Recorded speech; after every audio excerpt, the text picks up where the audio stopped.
Alright everybody, it is Wednesday, and you know every Wednesday on this channel we do Bulls Hot Takes where I react and discuss your Bulls Hot Takes. Feel free to leave any takes that you have in the comments and I just might include it in next week's video. And as a reminder, I will be continuing to do this series every week, even throughout the off season, so make sure you keep the takes coming. So with that, let's dive in because we have a lot of them this week. So what's going on, everyone? You are listening to Bulls Central here. Hope you're all doing well. Let's get us kicked off with our first hot take, which comes to us from the big one. Coby White wins Sixth Man of the Year next season. You heard it here first, my G.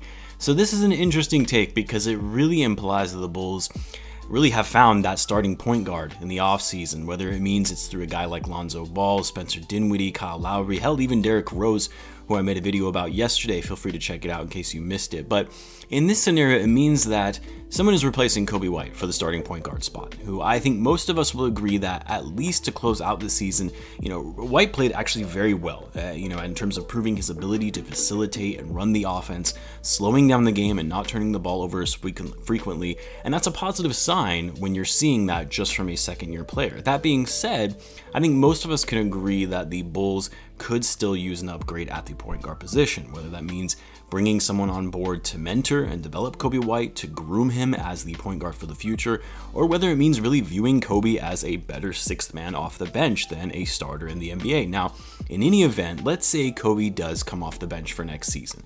I think, what we have to remember is how poorly Coby White played when he did come off the bench this season after being pulled from the starting lineup about midway through the year. I think he handled the benching very well and that he didn't become disgruntled, he wasn't complaining about it, at least not to the press anyway, but his performance dipped even further when he did. Now, contrast that with how he showed up coming off the bench in his rookie season when he played well and was a solid spark off the bench.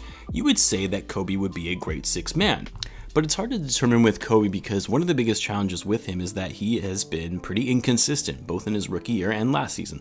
So I like the take because, I do think it's likely that Coby White will be coming off the bench next season, but Sixth Man of the Year, I don't think I can say with confidence that that would happen just purely based on Coby, just the way that he played this year coming off the bench, and the fact that Coby has been just an inconsistent player thus far in his career. Also, he needs to at least play mildly good defense to be considered a Sixth Man of the Year candidate, let alone winning the award itself.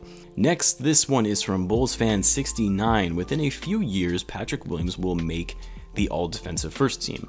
I don't even think this is that much of a hot take. I think with the ability that he has shown in defending some of the best players in the league at the age of 19, and you would hope that he would continue to get better and better at it, yeah, you could easily see him making first team all defense, if he continues on the streak that he's at right now, at least in a few years, right? It depends on how you are defining a few years. I think if you're talking 2 or 3 years, maybe first team all defense is a bit of a stretch, but 5 to 6 years when he's in his prime at the age of 24, 25, yeah, you bet he could easily get there, for sure, barring any setbacks or regressions, which as Bulls fans, let's pray that that doesn't happen. Next, we've got Dakota H. Bulls trade Jimmy Butler after a blowout sweep and melting locker room from how bad the whooping is. Well, a few things on this one. First, yes, the Heat had a disappointing season after having a subpar regular season to then getting swept by the Bucks in the first round and not really having a chance in any one of those games with the exception of game 1. But even with that, the Heat still have a good team with some promising talent. Their talent pool and timeline are a bit conflicted because you have a guy like Jimmy Butler who is in his 30s, and then you have younger guys like Bam Adebayo, Tyler Hero, and Duncan Robinson, even Kendrick Nunn. But the Heat, as you can see, them and the Lakers, they were two teams that had the shortest offseason from the short time frame that they had between completing the finals in the bubble to the start of the regular season. And you saw from both teams the fact that they had injuries and they just didn't really play well to expectations. Now, does it excuse the Heat for finishing with the 6th seed and getting swept in the first round after really being the defending Eastern Conference champions? No, but to the point is that the Heat aren't just going to give up on Jimmy Butler like that, not after he led them to the finals the year before. The other point is the Bulls don't have the pieces to trade for Jimmy Butler, not unless you're wanting to give up on Zach Lavine or Nikola Vucevic as a result, which wouldn't make any sense considering the Bulls traded Jimmy Butler for Zach Lavine just 4 years ago, and they just traded away future assets for Vucevic. And finally, no, Jimmy Butler ever coming back to Chicago is not going to happen. That ship has sailed. So no, the Heat aren't going to look to trade Butler even after this failed season. And even if they wanted to, the Bulls don't have the assets to make a trade package work. Next, we've got If Lauri goes to the Spurs, he will be a star once Pop gets a hold of him. Yeah, I mean, I've heard a number of people say this, and I agree. I mean, there isn't a better coach out there to get the most out of a talented young player in Greg Popovich. I mean, it would pain me to see it if it happened, just because the last thing you want to see as a Bulls fan is you trade away a player or let him walk in free agency, all but to see him turn into a star on another team. And as Bulls fans, we've seen that happen on a few occasions. That being said, I obviously wish the best for Lauri Markkanen and I hope he succeed wherever he goes. I mean, my hope is that he does become a star, at least, on this team, that Billy Donovan could get the most potential out of him, but it seems that it's unlikely at this point that he will fit alongside Vucevic. But yes, I agree, Markkanen, if he does go to the Spurs, Pop is an amazing coach and will utilize Lauri fully to his strengths. Next, we've got Raynoma, a hot take. Derrick Rose is a lock for the Hall of Fame. So obviously I wanted to include this one after the video I uploaded yesterday and my thoughts on the Bulls pursuing Derrick Rose in free agency. And I know that that topic was a bit heated because Rose is obviously a beloved figure in Chicago, and I'm a huge fan of Rose myself, but at the same time, I try and assess his talent realistically based on where he is at today. Now, this is an interesting one because in the history of MVP winners in the NBA, there has never been a single MVP winner who isn't a Hall of Famer, and I think it's fair to say that for the players who have won it more recently and that are still currently in the league, they're likely on their way to the Hall of Fame when they retire. Guys like LeBron James, Kevin Durant, Steph Curry, Giannis, even Westbrook and James Harden, I believe will be Hall of Famers at some point.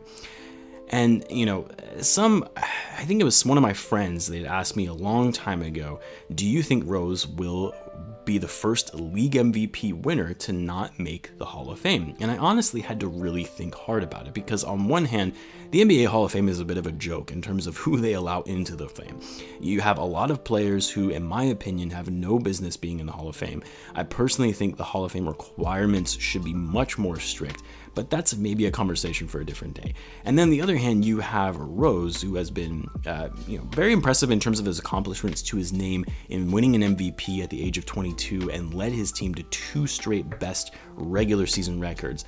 But at the same time, that's really the only major accolade that he has to his name. Granted, he was Rookie of the Year, a 3-time All-Star, and a 1-time All-NBA player, but his peak was also cut short due to injuries, which is really just more of an unfortunate circumstance than anything. It's not like his play just fell off for no reason. But the other thing that Rose has going for him in his favor is that he's having a bit of a resurgence, right, in the way that he has been impacting the New York Knicks.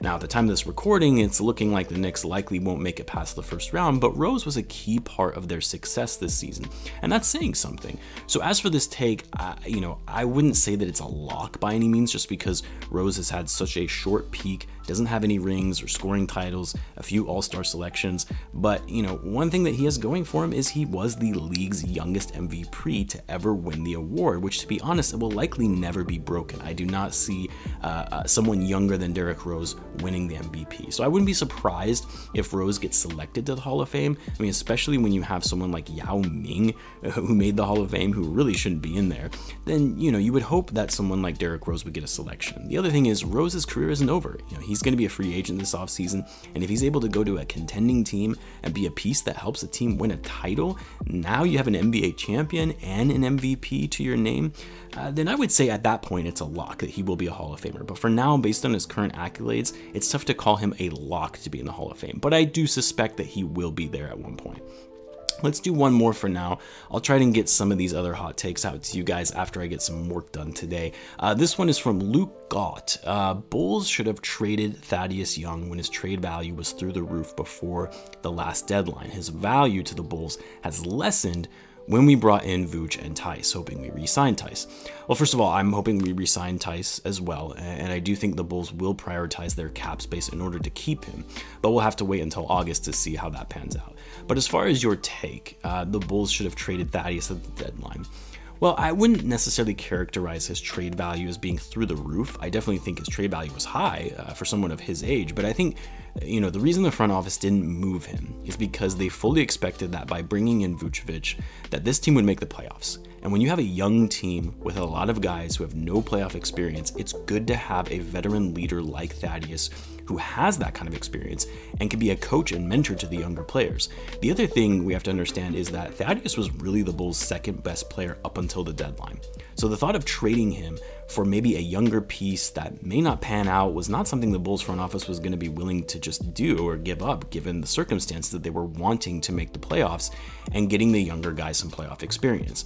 Now, in hindsight, given the Bulls missed the playoffs and, may have to be forced to waive Thaddeus's last year of his partially guaranteed deal to free up enough cap space for this offseason, yeah, it's easy to say that we should have traded him, right? But to be honest, I don't know how much they could have really gotten for Thaddeus Young. If this was something like a first-round pick, then yes, it would have been worth it, given the Bulls were planning to trade that first-round pick anyway. But the rumors that were going around was that teams were only willing to give up a second-round pick and maybe a younger player, but not a quality younger player that has a lot of potential. A guy like a Grayson Allen type player. Not saying that Grayson Allen was a part of these trade rumors, but more so the level of talent or assets that were willing to be given up for him. So overall, I don't think the Bulls really felt it was worth giving up on Thaddeus Young for that little, because yes, his trade value was high, but his value to the Bulls was also very high.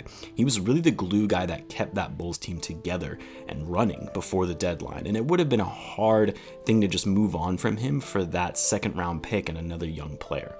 So anyway, guys, like I said, I'll leave it there for now. I'll try to get another video out with the rest of the takes, as there were some others that I wanted to cover but didn't get to, so be on the lookout for that later today. As always, be sure to subscribe to the channel if you're a Bulls fan and you enjoy daily Bulls content. Thanks again for tuning in, guys, and I will catch you in the next one.